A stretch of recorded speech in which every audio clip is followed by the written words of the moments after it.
இந்த நாட்டு மக்களுக்கு கூடிய முக்கியமான ஒரு சந்தேகம் என்ன இருக்குன்னா, இப்போ காலையில் நேற்று நைட்டு நம்ம ஒரு 25 மினிட்ஸ் அட்டாக், ஒரு 9 முகாம்கள் தகர்க்கப்பட்டது, பல இடங்களில் குண்டுகள் வீசப்பட்டது, தீவிரவாத முகாம்கள் ஒழிக்கப்பட்டது, லஷ்கர் இ தொய்பா மற்றும் அந்த ஜெய்ஷ் இ முகமது அமைப்பின் முக்கியமான தளபதிகள், முக்கியமான தலைவர்கள் கொல்லப்பட்டிருக்கிறார்கள். இதற்கு பதிலடியாக சிறு சிறு எல்லை கட்டுப்பாடு தாக்குதல் நடந்திருக்கிறது.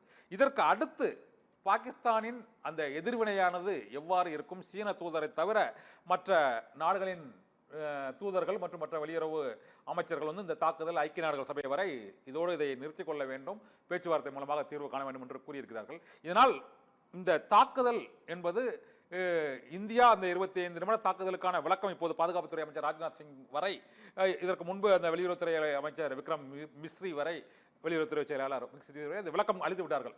பகல்காமில் தாக்குதல் நடத்தினார்கள், நாங்கள் அதற்கு பதிலடி தாக்குதல் கொடுத்து விட்டோம் என்று அவர்கள் கூறிவிட்டார்கள்.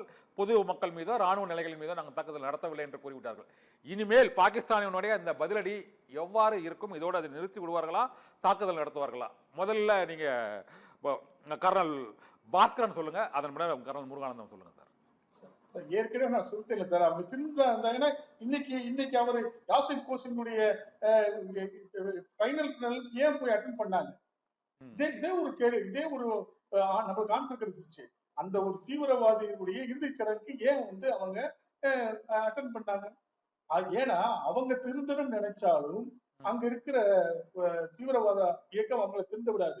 நீங்க அருமையான சொன்னீங்க, 40 வருஷம் இல்ல, அது ஏற்கனவே அவங்களுடைய டிஃபென்ஸ் மினிஸ்டர் சொன்னாரு, நாங்க 60 வருஷத்துக்கு முன்னாலே அமெரிக்காவுக்கு இங்க இருந்து டெரரிஸ்ட் கொடுத்தோம்னு சொல்லி அவரே ஸ்டேட்மெண்ட் கொடுத்திருப்பாரு. அது எல்லா டிவிலையும் இது பண்ணாங்க. நாங்க 60 வருஷத்துக்கு முன்னாலே அமெரிக்காவுக்கு இங்க இருந்து டெரரிஸ்ட நாங்க கொடுத்தோம். பாகிஸ்தான் எப்பயுமே அவங்க நாட்டுல வேற ஒரு சோர்சஸ் உள்ள இன்கம் டெவலப் ஆகுது. அவங்க ஒன்லி டெரரிஸ்ட வச்சுதான் சம்பாதிச்சுட்டு அந்த அதுல இன்கம்ல வச்சுதான் அவங்க பண்றாங்க. சோ இப்ப அவங்க திருந்தணும்னு நினைச்சா கூட நம்ம திருந்த முடியாது. ஆனா இது நல்ல ஒரு சான்ஸ். அதாவது இந்தியாவே அவங்களுக்கு ஒரு நல்ல சான்ஸ் கொடுத்துருக்கு. ஏன்னா அவங்களால அழிக்க முடியாத தீவிரவாதத்துடைய 9 இடத்தை அருமையாக அழித்து விட்டது இந்தியா.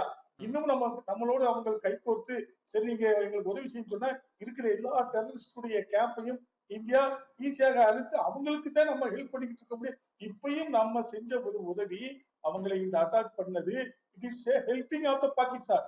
ஃபர்ஸ்ட் திங் நம்மளுடைய பழியை தீர்த்து கொடுத்தோம். அதே நேரத்துல அதுல கெயின் அவர்கிட்ட. ஏன்னா அவங்களுடைய தீவிரவாதி இத்தனை வரை நம்ம கொண்டுருக்கோம். கேட்டு அவங்களுக்கு ஒரு கேன்சர் மாதிரி இருந்தாங்க அவங்களுக்கு. சோ அவங்களுக்கு உதவிதான் செஞ்சிருக்கோம், நம்ம ஒவ்வொருத்தரும் செய்யல. நம்ம வார் செஞ்சாலுமே பாகிஸ்தானுக்கு உதவி செய்யறதே ஒருத்தரும் செய்யல. இன்னொரு ஒரு மகிழ்ச்சியான விஷயம், இன்னைக்கு பெண்களுக்காகவே ஒரு நல்ல பரிசு அதாவது வச்சிருக்காங்க, ஆபரேஷன் பேர் செந்தூர்ன்றது. இது நான் ரொம்ப லைக் பண்ணேன். ஏன்னா நான் காலையில குங்குமன்றதை கொடுத்து சென்டிமெண்டா, ஏன்னா 28 லேடியுடைய ஒரு கணவருக்காக அது இன்னொன்னு நல்ல கேளுங்க, இன்னொரு நல்ல ஆக்சிடென்ட். இன்னைக்கு அந்த வார பத்தி நம்மளுக்கு உலகத்துக்கே எடுத்து கொடுக்க வந்ததும் 2 எங்களுடைய லேடி ஆபிசர், ஆர்மியில இருந்து வந்தாலும் colonel lady officer, wing commander வந்தாலும் லேடி ஆபிசர், கர்னல் சோபியா ரோஷி வந்தாங்க, கோஷியன் வந்தாங்க. இதுல என்ன தெரியுதுன்னா, நம்ம பிரதமர் மந்திரி கிளீனா இருக்கிறாரு. அதாவது எங்களுடைய வீரங்கனையே உன்னை எதிர்க்கிறதுக்கு தயாரா இருக்கிறோம். எங்களுடைய வீரங்கனுடைய குங்குமத்தை நீ அழித்தால் நான் வீரங்கனை வைக்க உன்னை அழித்து விடுன்றது அது இதற்கு கிளீனா காட்டி விட்டாங்க. அதனால நம்ம பயப்பட வேண்டிய அவசியமே கிடையாது. நம்மளை அவங்களை அழிக்கிறதுக்கு நம்முடைய லேடியுடைய நன்றி பாஸ்கர். நன்றி பாஸ்கர். கர்னல் முருகானந்தம் சார், உங்களோட அந்த இந்த போர் அடுத்து எங்கு செல்லும் என்பதை நீங்க என்ன நினைக்கிறீங்க சார்? இந்த தாக்குதலுக்கு பதிலடியாக பாகிஸ்தான் எந்த அளவுக்கு செல்லும்? என்னுடைய limited experience and strategic awareness வச்சு என்ன சொல்றேன்னா, இந்த இதை பாகிஸ்தான் ஆர்மி எல்சி ஏரியாவுக்குள்ள லிமிட் பண்ணும். நீங்க நம்ம சொன்ன மாதிரி சிவிலியன்ஸை டார்கெட் பண்ணுவாங்க, ஆர்ட்லரி எக்ஸ்சேஞ்சஸ் பண்ணுவாங்க. அது they will expect that Indian politicians out of popular ப்ரெஷர்ல எதுவும் செய்வாங்கன்னு எதிர்பார்ப்பாங்க. நம்பர் 1. நம்பர் 2, கொஞ்சம் கொஞ்சமா அவங்க கன்ஃபியூசிங் சிக்னல் கொடுப்பாங்க. ஆர்மி சீஃப் ஒன்று பேசுவாரு, டிஃபென்ஸ் மினிஸ்டர் ஒன்று பேசுவார், அவங்களுடைய பிரீமியர் ஒருத்தங்க, அதாவது டாப் பிரைம் மினிஸ்டர் ஒன்று பேசுவாங்க, அதுக்கப்புறம் ஐஎஸ்ஐ டாப் பர்சன் ஒன்று இந்த மாதிரி ஒருத்தங்களும் கன்ஃபியூசிங் சிக்னல் கொடுத்து அப்படியே ஒரு 1 or 2 days பிசு பிசுத்து போயிடும். அவ்வளோதான், முடிஞ்சது.